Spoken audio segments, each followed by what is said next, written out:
that there are a few key points about stretching. The first one is, few people ever want to be stretched.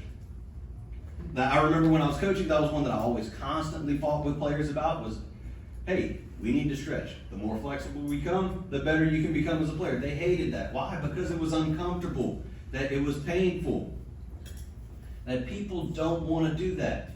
One that I thought that is kind of sad, if you go and look through one of the multiple surveys online, it says that 32% of people have never been into a bookstore. That's a third of the people in the United States have never actually been into a bookstore. They've got other stats that say after college, that up to 45% of people never read a book again. And after they graduate high school, it's 67% of people never read a book again. That's a lot of people that aren't doing number one, which is getting better, that they're working on getting worse. And I don't want that to be you. But that's what happens when you don't stretch yourself.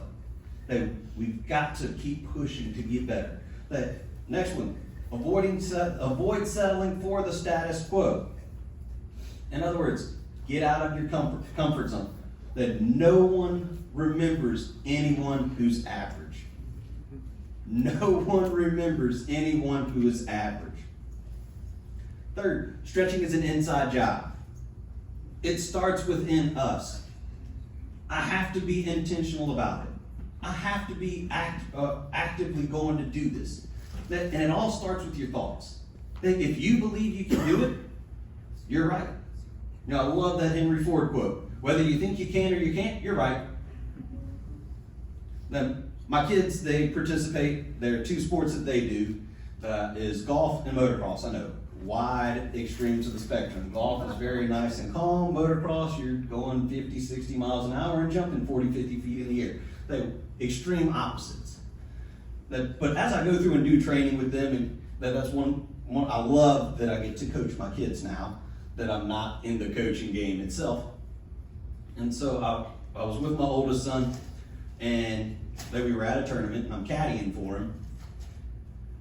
And we were about 230 yards out from the green on a par 5, and he reached, says, "Hey Dad, hand me my 7-iron." I said, "Hand you your 7-iron? You only get that about 180 yards. What are you doing?" He said, "I'm gonna lay out." Well, son, we're gonna put 3 wood in your hand. We're gonna put this sucker on the green. And he said, "Dad, I can't do that." And I put the 3 wood right back into the bag, handed him his 7-iron. I said, "You're right." And he said, "What do you mean?" I said, "You just told me you can't hit the green from here. You believe you can hit your 7-iron. Good. I'm going to give you your 7-iron. We're going to settle for short." A few moments later, he said, "Give me that 3 wood. I can make it." No, we didn't make it onto the green. We actually went left of the green. But we were only 10 yards off of the green versus 50 yards off of the green. So he gave himself a better shot. And it was all right here what he thinks. Next, stretching requires change. Stretching requires change. You can't improve yourself and avoid change at the same time. Again, you're either getting better or you're getting worse. You're getting better or you're getting worse. If you want to get better, that it requires change. Times are changing.